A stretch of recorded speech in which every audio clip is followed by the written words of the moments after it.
Hi, this is Carolyn Nee Laughlin, your hostess with the mostest of From Paper to People podcast, and you're listening to Pop Goes Your World. If you haven't already, subscribe on iTunes. And while you're there, please leave us a rating and review. And now it's time for our feature presentation. I'm Chris McBrien, and the pop culture from Generation X is everything to me. And I'm Derek Myers, and I'm here to educate Chris on the great pop culture of today's generation. Episode 351, Young Frankenstein Movie Review.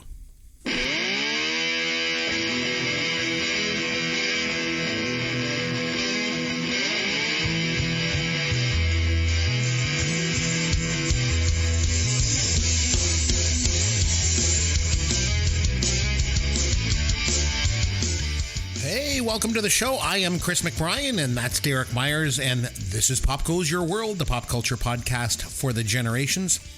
This week, Derek, you wanted to go back all the way to 1974 with the Mel Brooks film Young Frankenstein, and we will get to that review shortly. But first, what pop culture have you been able to take in this past week, my friend? Hey, Chris. Been a busy week, and I didn't really have a lot of time to take in a lot of stuff. I'm still plowing my way through a series of audiobooks, so I won't bore everyone with that. If I've spoken about it on previous shows. So, but I did have a chance to watch a new movie that just dropped on Netflix this week. It's an action movie called War Machine. Have you seen it? Any chance you saw it this week, or maybe saw the preview? I've never even heard of it. Shocker. No, I'd never even heard of it too. But what a shock. Again, Netflix has my number when it comes to their algorithm, and it's like, you might like this, and they were right. I did. So it's a movie starring Alan Ritchson, who is the guy who's playing Reacher right now on the TV series Reacher. I think it's on Amazon. He's the guy who plays Jack Reacher. Big dude, anyway, so he's the main star of this, and it's one of these movies where it's sort of like, there's the first half and the second half, and they feel like very different movies. The first half, it's all about this guy trying to become an elite Army Ranger. And so it's one of these sort of boot camp movies. So for the first 30 to 40 minutes, you get to meet the characters, and you're sort of like, why are they at this Army Ranger boot camp? And you learn that this guy, he had a brother who was in the Army that got killed. And so they were going to join it together. So he's got all this personal angst. And you're like, okay, I mean, it's very by the numbers, but it is what it is. And then at the last day of their 6-week Army Ranger training, they're supposed to do a 24-hour mission where they, all under controlled circumstances, where they go into the bush, they find an old plane that's supposed to represent like a crashed secret plane, and they're supposed to blow it up and then not get caught by any of the booby traps that the Army Ranger teachers have set up. Well, they go out into the bush and they find a spaceship. Well, we don't know it's a spaceship at first. It looks like a sort of a sleek, stealth bomber style single person plane. And so they're like, oh, well, this must be the thing. And so then they try and blow it up, and that doesn't really work. And then the thing comes to life, and it's basically like a transformer robot. It turns into like a walking machine with guns. And the next hour of the movie is this Army Ranger wannabe guys that are like on their graduation training thing, trying to destroy this futuristic science fiction robot that just sort of showed up in the thing for, well, I don't want to say for no reason, but and so again, it just becomes this shoot 'em up action movie. And I mean, if that's the kind of movie you like, which I do, I enjoyed it. But I know a lot of people are going to watch this movie, and when it sort of takes that left turn and all of a sudden, Optimus Prime shows up in the bush and starts shooting their Army Rangers, you're going to be like, what the hell is this? And so it's by the director of this movie is the same guy that did the Hitman's Bodyguard with Ryan Reynolds and Samuel L. Jackson. So he's done action kind of movies before. This isn't for everybody, but again, it's new. I think Netflix said it was the #1 movie of the week so far, again, because it's one of the only new things that came out. And honestly, this guy's pretty popular because he's been playing Jack Reacher, and it's shoot ups and explosions. Who doesn't like a movie that's shoot 'em up and explosions? So anyway, that's the only one I had to watch this week. It's called War Machine. I'm looking at the IMDb. They're giving it a 6.5 out of 10. That feels about right. 6-ish out of 10. Turn your brain off. Watch Army guys shoot up robots for an hour or a couple hours. Yeah. Nice. Before I get to my pop culture item, I just want to mention, since we've done our last show, I have had the Rocky Horror Picture Show songs in my head all week. Everywhere nice. I go, I'm in the kitchen making dinner. I'm going to work. And I've got these songs playing over and over into my head. They're so catchy. Yeah, that was a great show. I want to mention something. You would appreciate this, Derek. My wife and I started watching a new show. And I mean a new show. We started watching The Pit. Okay. Have you seen The Pit? Have you watched it at all? I watched the first couple episodes when it first started last season. Mm-hmm. It was just not for me. I didn't dig it for a number of reasons, which I won't go into. But I know it's been very popular. It won a lot of awards. People that watch it love it and swear by it. It just wasn't for me. I get it because, I mean, I love it. I think it's fantastic. But my wife, not as much. She thinks she's kind of like you. I think the thing for me is, like, I've never watched any medical dramas. Like, I never watched Grey's Anatomy or ER or St. Elsewhere or anything like that. Never watched them. Never watched a single episode. So it's kind of new to me, I guess, this whole idea of this medical drama. So I think it's great. But my wife's like, she watched all those shows. She's like, I've kind of seen this before. But I like how each episode takes place over an actual hour in the emergency department. Yeah, it's basically like cool. The old 24, but in a hospital. Yeah, it just blows me away. They're these doctors, like, it's just amazing what doctors do, how much knowledge that they have to have. They're throwing out stuff left, right, and center. Like, someone comes in, oh, you have to have 25 cc's of this. You have to try this and try do blah, blah, blah. Another person comes in, oh, you have their leg, you got to do this and this, and then you have to have 32 of this. And I'm like, oh my gosh, it's just wow. But then, of course, the drama part of it, which I really like, is at the end of the day, they're just people, you know, and they all have unique, you know, lives, and they're all unique characters. So that's what I love about this show. The combination of the medical part of things, but also the characters. So some of the characters I just love on this show. The doctor with the bangs and she's got like an ankle monitor on. Dr. McKay is her. And I'm looking at her, I'm like, man, she looks so familiar to me, but I don't know where I know her from. So I look her up. It's Brad Dourif's daughter. Do you know Brad Dourif? I don't know who that is. He was in One Flew Over the Cuckoo's Nest. He played Billy Bibbit. And he was Wormtongue in Lord of the Rings. Oh, okay. Yeah, I know the guy you mean. He did the voice of Chucky, the killer doll, in those movies. Really? I didn't know that. Yeah, that was Brad Dourif. So it's his daughter. She looks just like her dad. So I was like, so that made sense. Poor girl. The younger doctor who she's really a good doctor, but you can tell she suffers from like imposter syndrome. So she just basically bullies all the noobs. I didn't recognize her. She seems to have some like Filipino in her ethnicity or whatever. She's really, really good. The charge nurse that holds the whole place together, Nurse Evans is her name. Amazing. Really, really like her. But of all the characters, my favorite is Dr. King. So I'm watching it and I'm like, this girl, she's just sort of uptight and she's kind of nerdy and she's got her glasses and her hair all pulled back in a ponytail. But as it goes on now, and no spoilers, I've only watched a couple episodes, but I am like positive that she's on the spectrum. And like, she's amazing. The actress is just incredible. So I look her up. It turns out it's Bryan Cranston's daughter. Her name's Taylor Dearden, but she goes by her mother's last name. I would just say right now, give her all the awards. If I was a voting member of anything like the Emmys or anything like that, I just give them all to her. She is absolutely mind-boggling amazing. Like, it's just, so I'm watching something new. You should be proud of me, Derek. Well, I'm proud. I hope you stick with it. Like I said, I know it got very high ratings, very strong accolades. People that do enjoy it really like it. I will definitely stick with it. I can't see any reason why I would leave the show. I'm really enjoying it. So there's another. Well, I believe the second season just started like in the last couple of weeks. And it seems like it's a bit longer too. Like a lot of shows nowadays, you and I have talked about this before. Back in our day, you know, like seasons of a television show would be 25 to 30 episodes every single time. Now you get some shows, there's like 8 episodes. Like Stranger Things, when I watched it, was like 8 episodes, 9 episodes. That was it. Whereas this one, I think, has a bit more. It's closer to 20, I think. So that's good. I'm just looking it up now. Yeah, let's see. It's got season 1 had 15 episodes. Okay, so I think I'm about 7 or 8 episodes in. So still, that makes sense, right? Like it's. I know they're doing sort of the 24 gimmick, but if it's a day in the life at a hospital, most people, even if they're doing a double shift, you assume a shift's 8 hours. 16 hours is probably about the maximum length I don't know. I don't work in the profession. I would assume that it's going to do like like a shift, and then it'll come back the next day for the next episode. I don't know. I haven't watched that far into it. I just know that it's got that real time sort of gimmick. Each show runs an hour and is an hour of the show. So it's really good. I really, really like it. And I also have this. Here's your dad joke of the week.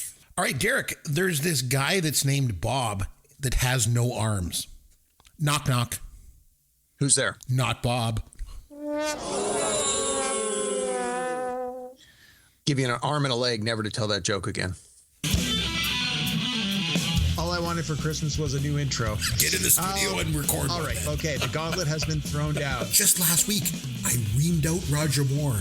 He was totally satisfied. I have no idea who that is. Penis reduction surgery. The absolute best documentary I saw all year was Carol Baskin. Carol Baskin. He sounds like a nice guy. Right? I kind of walked into that one, didn't I? All right, Derek, this week it was over to you. You wanted to watch Young Frankenstein from 1974, Mel Brooks directed film. Take us away and tell us a little bit about why you wanted us to watch this movie and what your initial impressions were going back and watching it. I'm assuming you haven't seen it in a while, so just kind of do an overview for us. Sure thing. So recently, within the last month or two, there was a 2-part documentary that dropped on HBO about the life of Mel Brooks. And I believe we talked about it a little bit when I watched it at the top of one of our previous episodes. And I thought I knew a lot about Mel Brooks until I watched that documentary. And I realized I did not know a lot about Mel Brooks. And as they were showing the history of his work, especially his comedies, I realized that a lot of them I either hadn't seen, had never seen, or had not seen them in a long, long time. And for many of them, especially the ones in the 70s and the very early 80s, I think I'd only ever seen a lot of them once, because when I worked back at Blockbuster in the 90s, I think I did a Mel Brooks run where I just rented all the ones I had never seen and watched them. So for all of those movies, we're talking 30 years since I've seen them. Young Frankenstein's one of them. I've only ever seen it one full time prior to this week, and it would have been 30 years ago when I worked at the video store. Now, I have seen some of again, it's got some pretty standout clips that you see on YouTube or that they show on various things where they talk about the history of this, that, and the other thing. So, I mean, I'm familiar with sort of the greatest hits parts of it, but the start to finish of the film, I again, it'd been 30 years. So I'd already sort of wanted to revisit some of Mel Brooks's works because I had watched that documentary.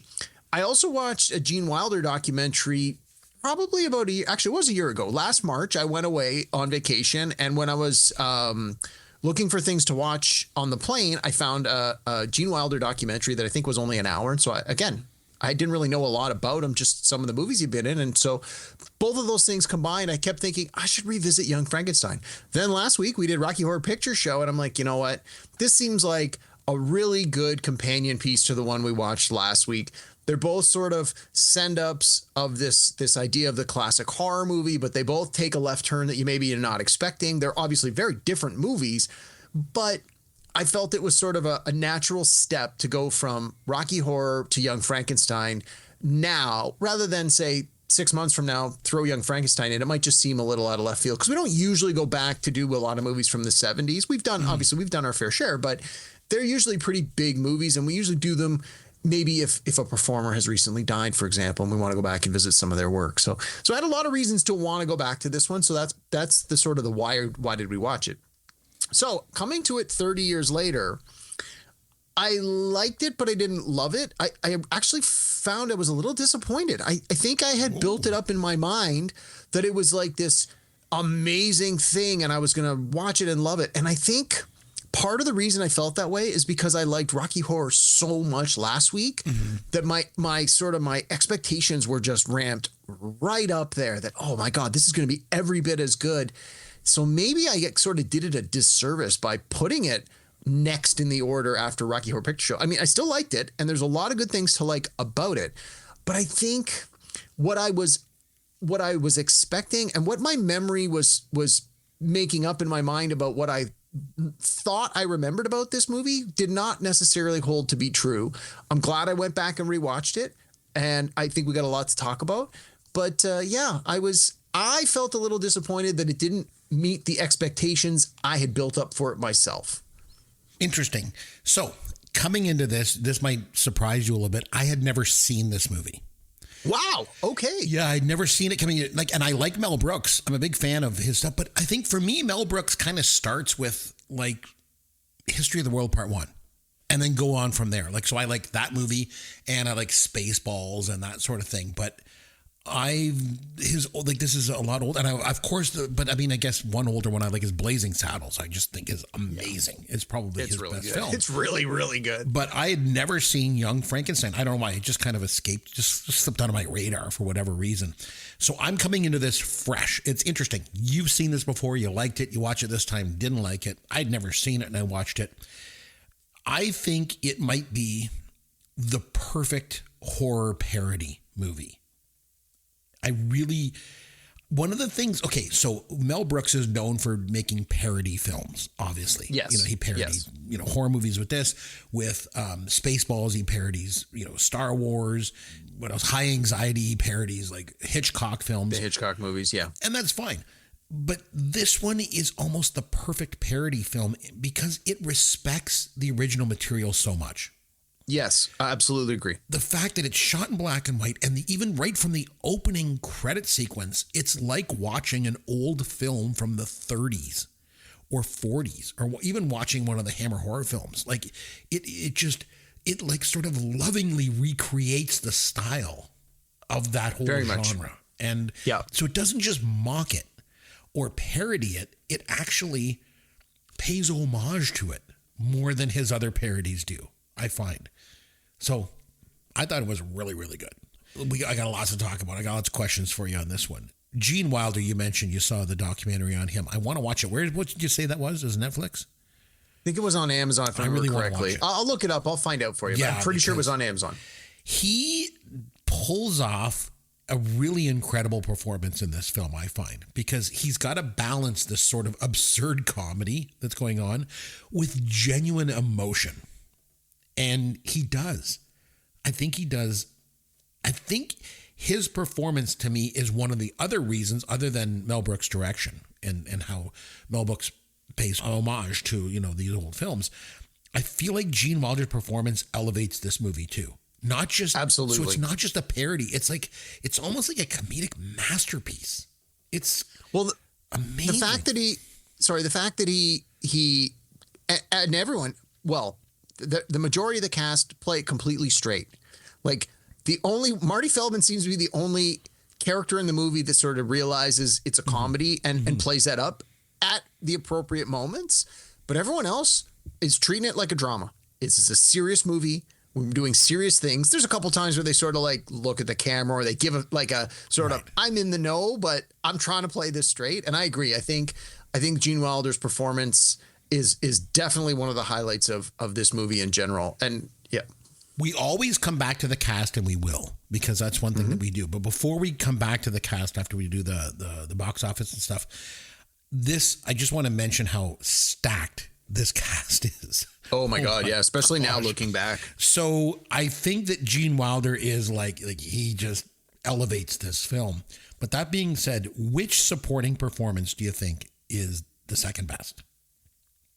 Oh, Marty Feldman, hands down, no question.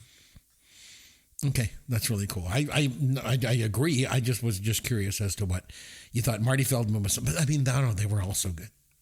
We'll loop back to the cast in a second. Yeah. We always talk about like whether or not the movie holds up over time. One of the reasons why this movie will never, ever be dated is there's no pop culture references. There's no dated jokes in it. Agreed. Yeah. It's a lot of the 80s movies we watch, they have them.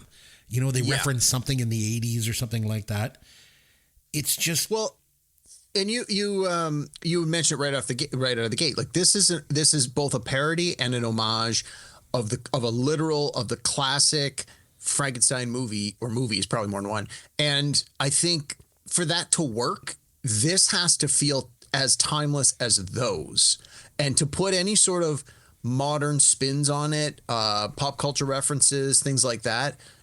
While it might have worked in the literal moment when it was released, those things wouldn't have held up even a few years later. And I think when they were working on the screenplay, I would have had to imagine that was a conscious decision to leave those kinds of things out and sort of let the work speak for itself. And I think that is why it has aged well and why people continue to revisit it and why people will call it a classic movie.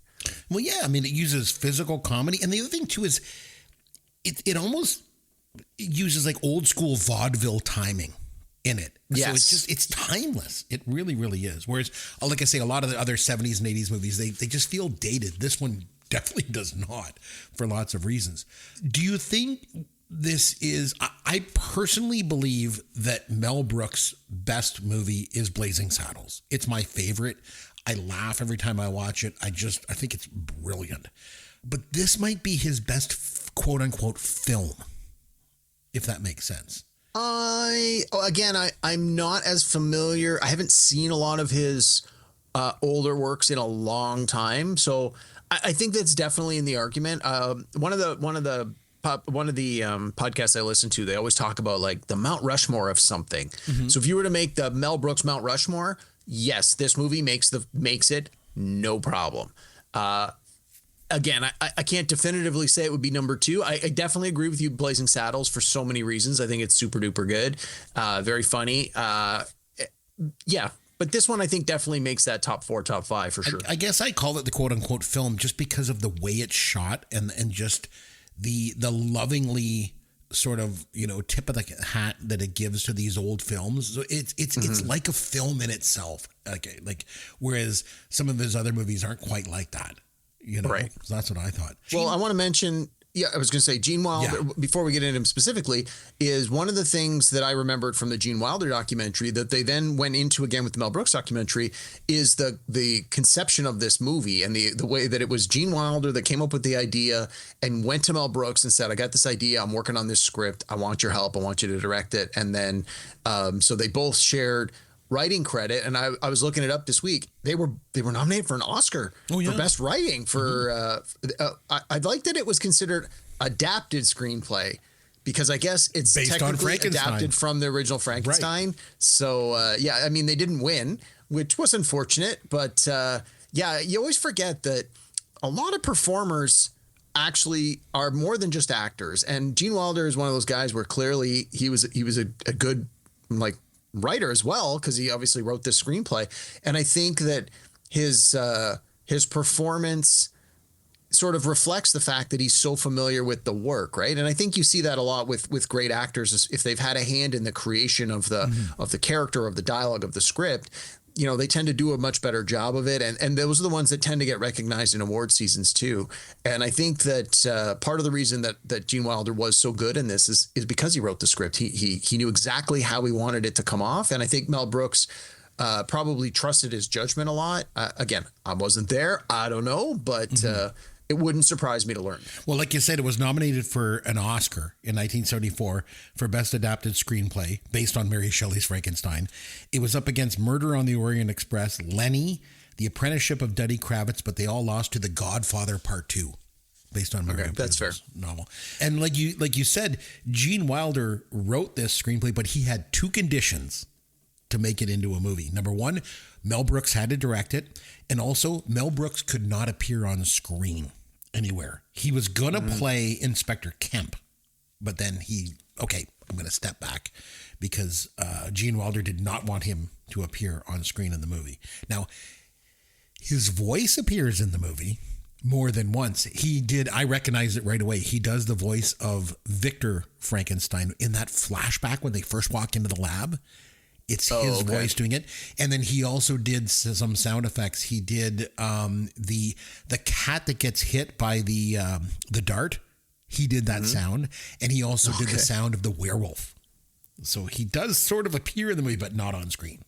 So, and as another tip of the cap to the original Frankenstein movies, the 1931 Frankenstein film, the Mel Brooks went back and got a bunch of laboratory props from that movie and put them into this film. Yeah, it certainly gives it that additional authenticity, right? And it would probably save them a lot of money too, because then they didn't have to rebuild them. They probably just, said to whoever had them, like, here's some money. We want to borrow them or buy them. Exactly. Do you think is there a best quote that you have from this? There's so many. Oh my gosh. Geez. No, I don't know. I have to think about that one. Nothing immediately jumps to mind, but come back to me on that one. I'll give it some thought while we're chatting. I like the Frankenstein. Just to open up, because it's like the perfect sort of joke to use as a character introduction, because it speaks volumes about this character. He doesn't want to be related to or be associated with his great grandfather, Victor Frankenstein. So he goes by Frankenstein. Of course, he changes that by the end of the film, right? Yeah, yeah. I also like the pronunciation then of Igor. It's not Igor. It's not Igor. It's Igor, which really works into Marty Feldman because he's got those crazy eyes, right? And then because he says to him at one point, "Do you also say Froderick?" Right. I thought was pretty funny. That's a good scene. And then the Abby Normal, I thought was a pretty funny line in the film. It was a pretty big punchline. And Cloris Leachman's line when she says, "He was my boyfriend." Just, I don't know. I love that line. I think it's just great. Okay, so let's talk a little bit about the box office. All right. So I know I normally ask you what it is. I'm not going to ask you from 1974 what it was. I would. Hard. Well, you said Godfather 2 won the Oscar, so I would probably think that's in the top, or maybe not number one, but the top 2 or 3. I think now it's a little bit harder to find information on films before 1977. It's really hard to find box office information. But what I was able to find out was the number one film in 1974 was The Towering Inferno. Actually. Wow. Okay. Yeah. No. Okay. Followed up by number 2, Blazing Saddles. Number 3, Young Frankenstein. So wow. Mel Brooks said that's awesome. Mel Brooks, 2 and 3 spot. Good for him. Number 4 was Earthquake.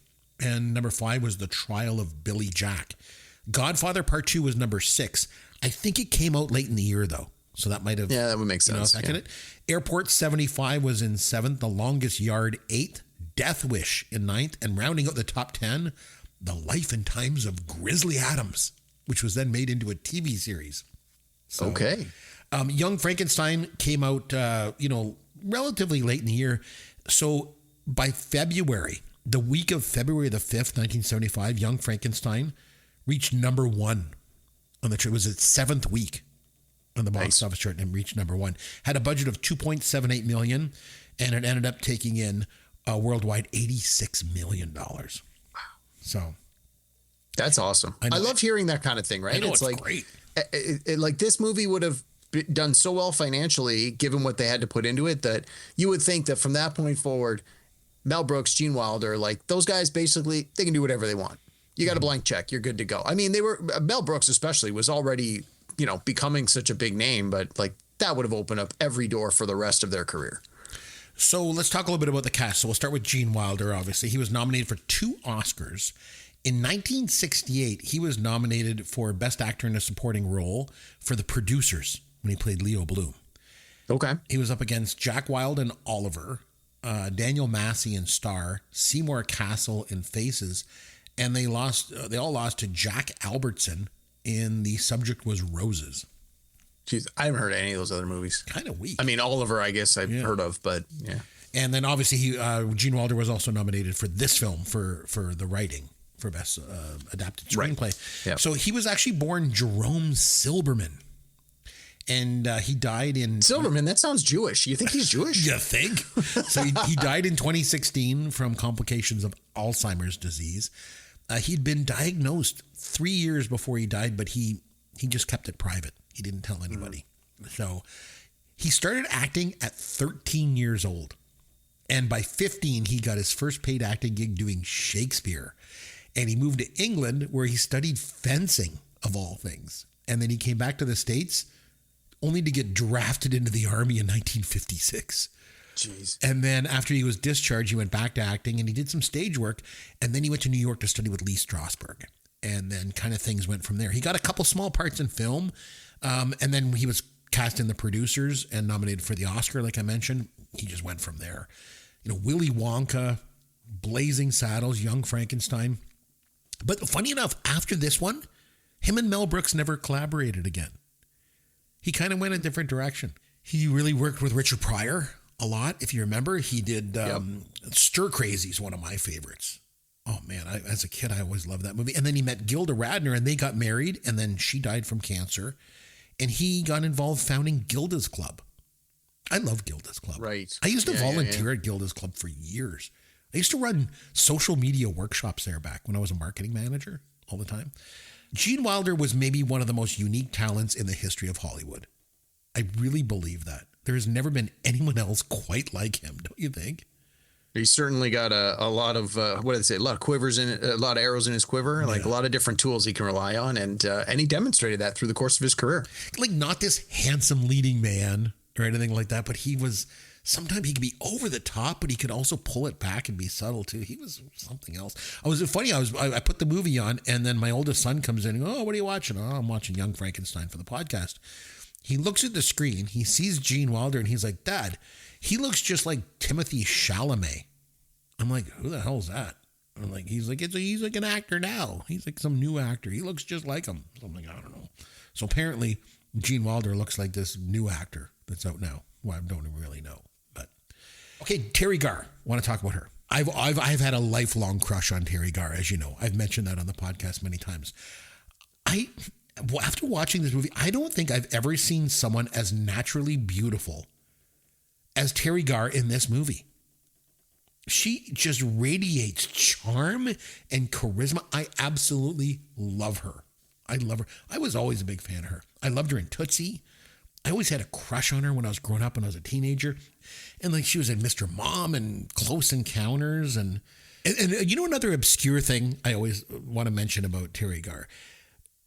I think I would have been like 14 years old. And remember the Ghostbusters video came out?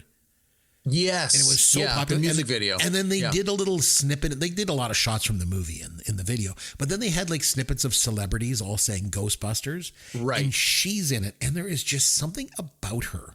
She's like, I don't know. It's like vulnerability, cuteness. She just oozes charm to me. I just think she is great. I thought she was amazing.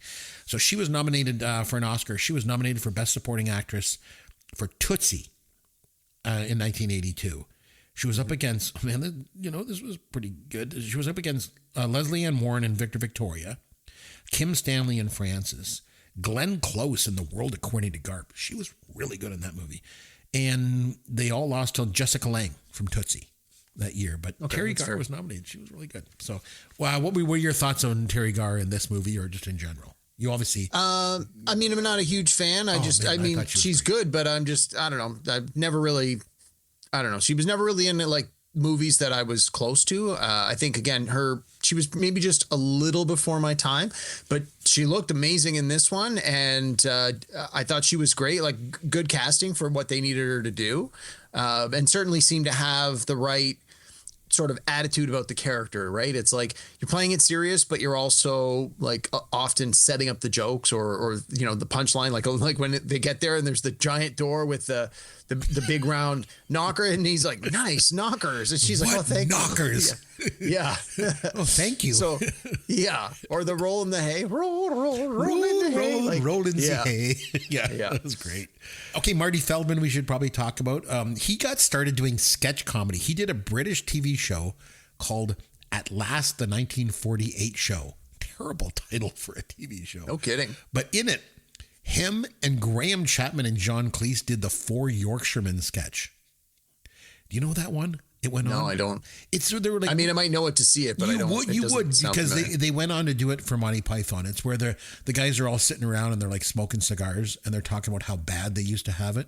We used to live in a shoebox in the middle of the street. We were throwing down food from the rats. Remember that? Got it. Yeah. Yeah, and he's like, we get home from school, our father would cut us in two with a butcher knife and dance about on our graves yelling, "Hallelujah!" And then they did it on Monty Python as well. But it started with Marty Feldman. I always remember him too from, there was a movie called The Last Remake of Beau Jest. Okay. I remember I went to see it at the drive-in theater with my mom when I was 7 years old. We went and saw that movie and it was the opening film and the next movie was Jaws. What a weird pairing of two films. But, no kidding. But he is something else. Those eyes. But the first time I remember seeing him was in a movie in the early 80s called Yellowbeard. And it was like yes, a funny pirate movie. And it had, when I was younger, I didn't realize it, but I was looking it up this week, and like it has all of these comedians. It's got like almost all the Monty Python guys are in it. Cheech and Chong are in it. It's like, and it's got a lot of sort of the Mel Brooks performers that are in a lot of his movies too. And even Peter Boyle's in it. I'm just looking up now, Madeline Kahn. So like some of the same people that were in Young Frankenstein. And again, I haven't seen it since the 80s, but I remember as a little kid just finding it so funny. And that's where I always remember, again, the eyes. He's just so, I know. You look at him, you can't forget that. But the fact that he was always like right in there doing the funniest things. And that's what I remembered about sort of my first seeing him first on screen. I remember being about 10, 11 years old, too. We had the movie channel, so I'd watch those movies over and over again. And there was a movie on there called In God We Trust. I remember watching it over and over again. And Marty Feldman plays like the lead role. He plays like a monk in it. Oh, I might have seen that. It's not available anywhere. I've looked for it ever since. I can't find it on streaming or on DVD or anything like that. It's just kind of a lost film. But I remember it. It was quite good. And like Andy Kaufman was in it. Richard Pryor was in it. And Peter Boyle was in it. So we should probably mention him next. But because Peter Boyle, this was his first major film role that he did. Because he did this and then he did Taxi Driver. He was Wizard. And then Where the Buffalo Roam with Bill Murray. And then In God We Trust, he was in with Marty Feldman.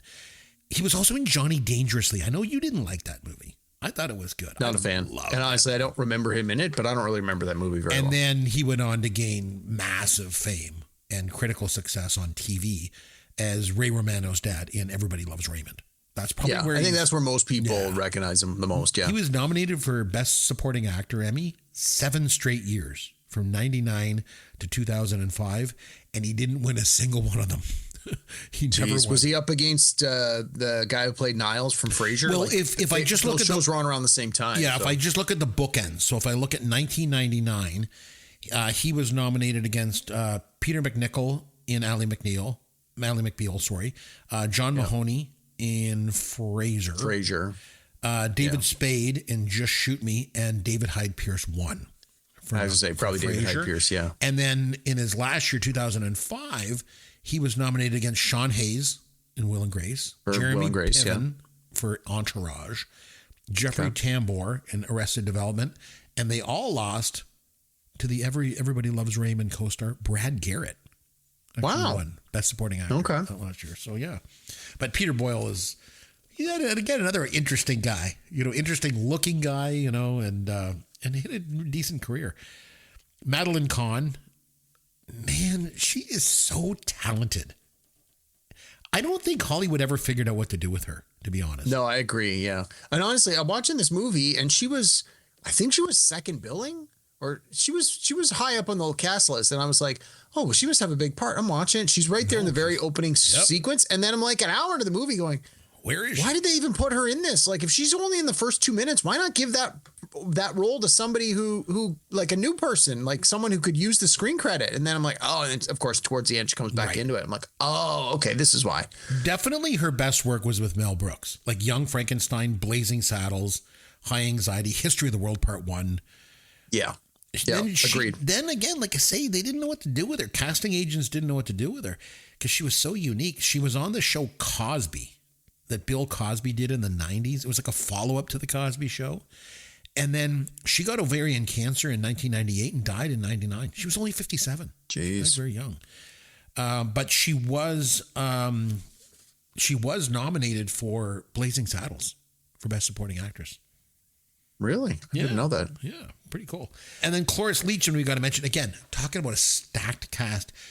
Cloris Leachman was also nominated for an Oscar as an actress in a supporting role. She was nominated for The Last Picture Show, up against Anne Margaret in Carnal Knowledge, Ellen Burstyn in The Last Picture Show, Barbara Harris, and Margaret Leighton in The Go-Between. And Cloris Leachman won. She won an Oscar. So this cast is just stacked top to bottom. She was nominated for 22 Emmy Awards. She won 8 Emmy Awards. She is tied with Julia Louis-Dreyfus for the most ever Emmy Awards by an actress. Crazy. Wow, it's impressive. Yeah. And then, of course, you got Gene Hackman. He was nominated for 5 Oscars. That was a surprise. When he showed up, I was like, I had no memory he was even in this movie. I'm like, oh my God, that's Gene Hackman. Well, I think at the time that this came out, like he had already been nominated for 3 Oscars by this point.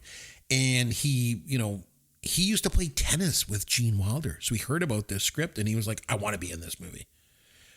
And, he's such a decorated actor, but man, his part in this, it was short, but I thought it was really, really great.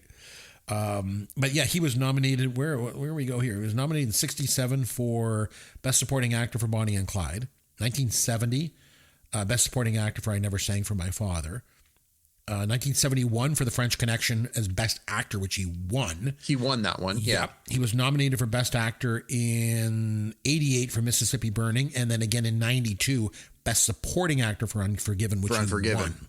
Yep. As well. He was great in that. Yeah. Stacked cast in this movie. Want to give a little shout out to Kenneth Mars too. He was Gail Boyd's dad from Boyd Aviation and Fletch. I don't know if you remember.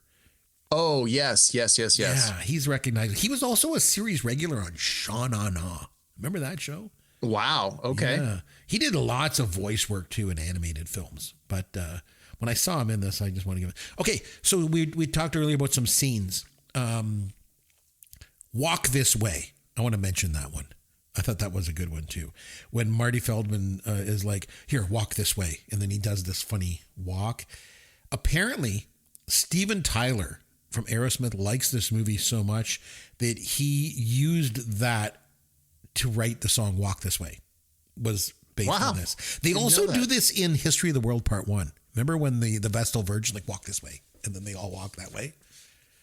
Nice. So it's kind of a recurring joke. Another scene that I really liked was when they're playing charades.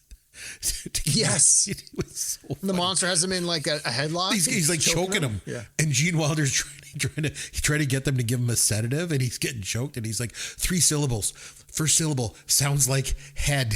Second syllable, ah. Third syllable sounds like give. And Marty Feldman's like, sedative.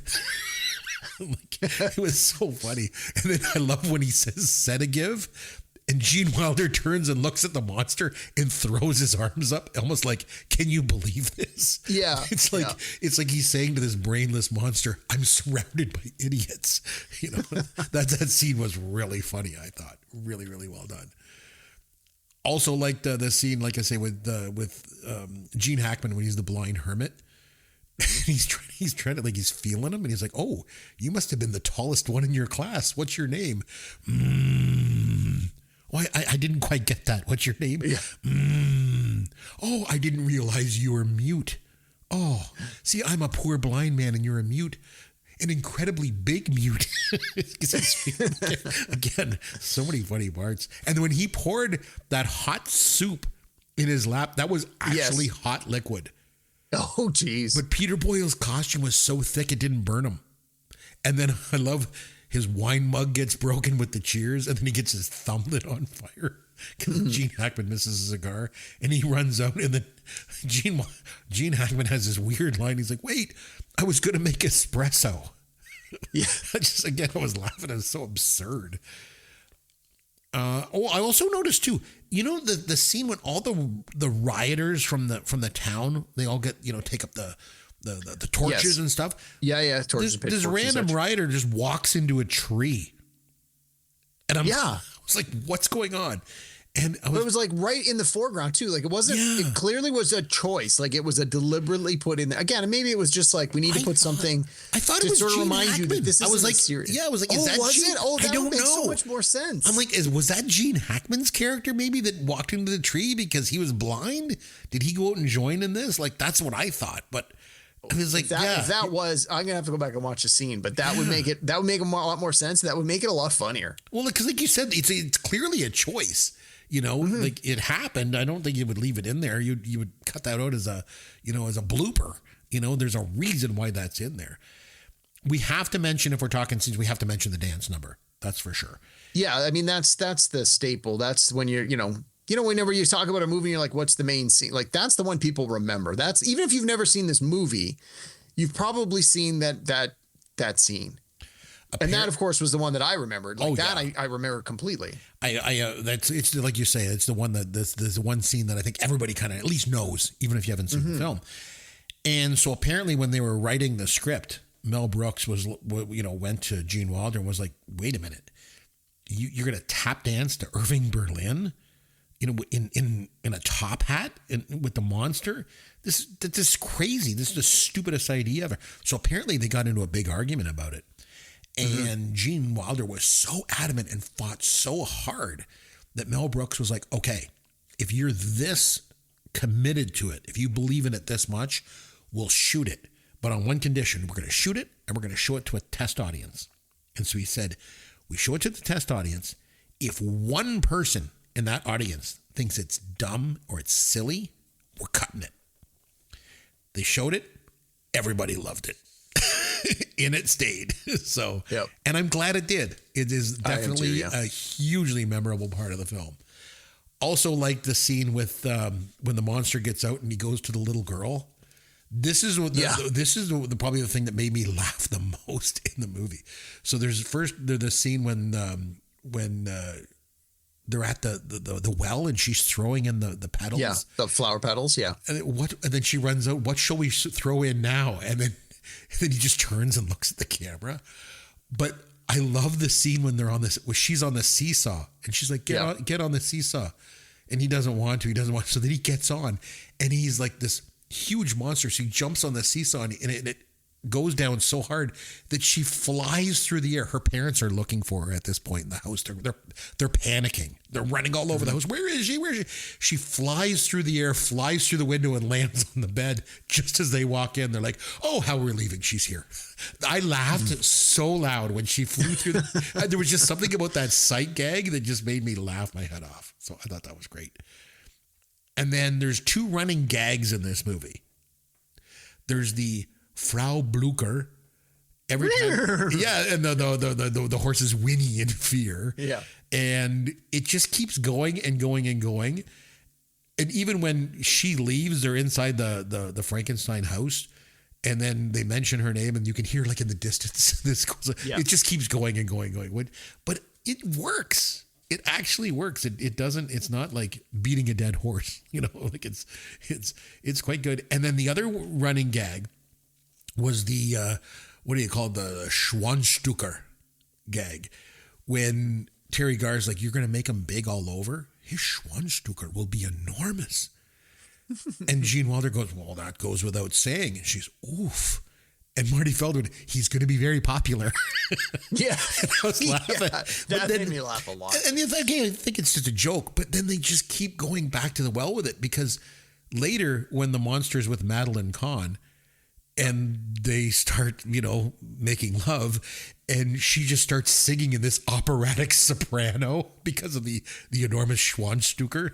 Just again, they just keep going. And by the way, this is not a word. Schwanzstücker is not a word. Schwanz is German for tail. It's sometimes used as a vulgarism for the male anatomy, but Mel Brooks just made up the term. It doesn't really exist. So, and then of course it becomes even more of a running gag when Gene Wilder transfers his knowledge and his wisdom over to the monster to make up for that abnormal brain.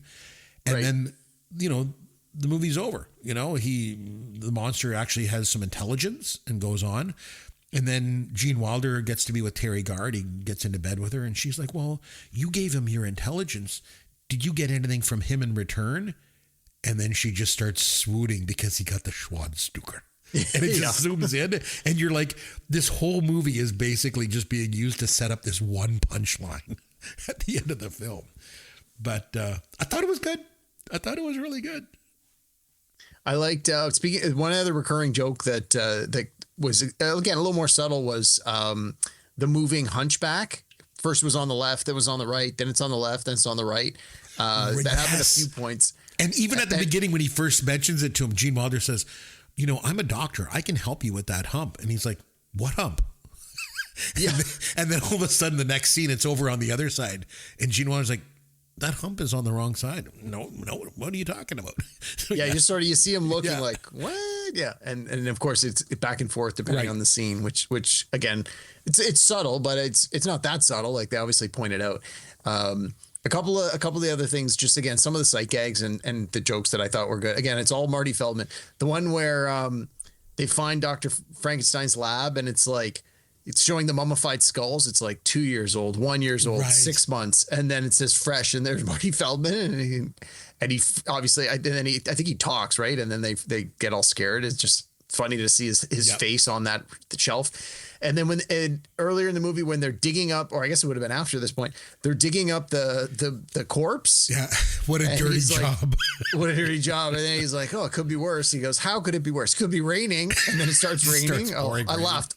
Again, that was pretty funny. So that's what's going to happen. Of course. It was pretty funny to see it in the moment. So, and I also like the scene when he was with when Madeline Kahn comes back, like you said, near the end of the movie. And she's wearing that like fox fur around her neck.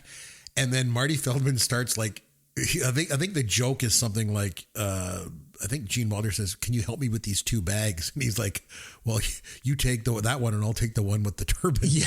and then he starts biting the fox fur, which you can totally tell when he's doing it. He totally improvised that. Oh, for sure. I don't know how they all kept a straight face. And they're all laughing. Yeah. Madeline Kahn anyway sort of starts to laugh. So. It's so good. So yeah, I really liked it. I really enjoyed it. I thought it was quite good. Like I said, not just because it doesn't work just as a comedy, but it also just works so well as a film, and it just pays homage to those horror films. I thought it was really good. Do you want to rate it out of 10 for me? Probably give it a 7. And 7 or 7.5. I'll go with a 7. I will give it an 8. I will give it an 8 out of 10. So we're not far off. I thought it was quite good, and I'm really, really glad that you made me watch this because I'd never seen it before. So thank you. Yeah, I didn't know that. So it's always nice when at least one of us has come into it fresh. So have you seen all of Mel Brooks' movies? Because I haven't seen High Anxiety either, and I haven't seen To Be or Not to Be, and I haven't seen. I remember there was one that came out that was called like Life Sucks or something like that, and it looked terrible. So I didn't watch that one either. Yeah, I've definitely not seen everything he's put out. And a lot, like I said, a lot of those earlier ones from the 70s and the early 80s, I definitely only seen one time. Like High Anxiety, I know I watched it when I worked at Blockbuster. I don't remember anything about it. So there's a bunch, or a silent movie, I don't think I saw more than once. Even History of the World, I think I've only seen maybe 2 or 3 times, and certainly not recently. I forgot about Silent Movie. I saw that on TV back when I was a kid, and I thought it was quite good. I always remember the whole thing is silent except for Marcel Marceau. He's the only one that has the line. He says, no, in the movie. He's the only one with the spoken line. What is your favorite Mel Brooks movie? I think you mentioned Blazing Saddles. It's probably between Blazing Saddles and Spaceballs, just because those are the 2 I've seen the most. I think I might even go Blazing Saddles, History of the World Part 1, Young Frankenstein, and Spaceballs. I might go in that order. I mean, those are all good picks. Yeah, you could argue the order of those, and yeah, I think most people would probably agree Blazing Saddles would be their number one, or should be the number one. And then I think just depending on your age, I think younger folks are definitely going to put Spaceballs ahead of something like this or History of the World, just again because it's something they're probably more familiar with. History of the World Part 1 is not one of his best films, but I just enjoyed it, and I watched it over. It had a lot of good lines, so I think that's why it has a lot of nostalgic value for me. So I think there's that. All right, what do you say on that note that we have some fun with Caveman? Derek, you and I love game shows. We've mentioned that how many times around here? Yeah. So I think it's time that you take another seat in the winner's circle of the $100,000 pyramid.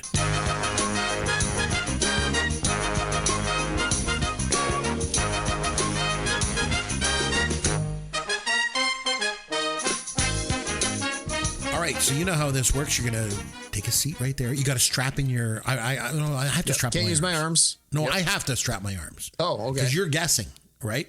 So I got to put my hands in these like straps here, and then so that I can't use my hands to mimic anything for you. And what's gonna happen is we got to get to the top of the pyramid. We got 6 categories we got to get through. They're all pop culture related. I can only give you lists of things, and then you just got to guess what they are. Are you ready to go? I'll do my best. All right, and go. Proton packs, the Ecto-1, The Marshmallow Man. Things in Ghostbusters. Equipment from Ghostbusters. Yes. Donuts, beer, his wife Marge, the nuclear plant. Things with Homer Simpson. Yes. Louis Skolnick, Booger, Takashi. Nerds from Revenge of the Nerds. Yes. The Spice Girls, Backstreet Boys, Nirvana, Ricky Martin. Bands from the 90s, musicians from the 90s. Very good. Short Round, Goose, Doc Brown, Screech. Movie sidekicks. Yes. Make mixtapes, record songs off the radio. You rewind with a pencil. Things you do in the 80s. Give me some more clues. You put it in your Walkman and listen to it. Things you do with a cassette tape. Yes!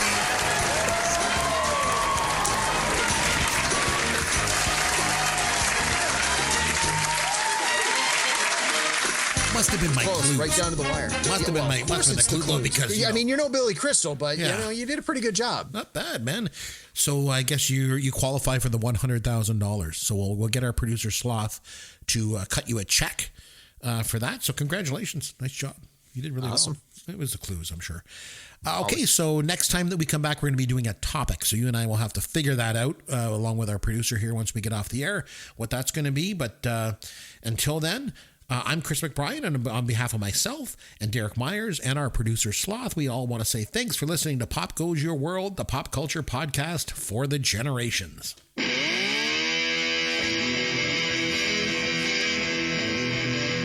Thanks for listening to Pop Goes Your World.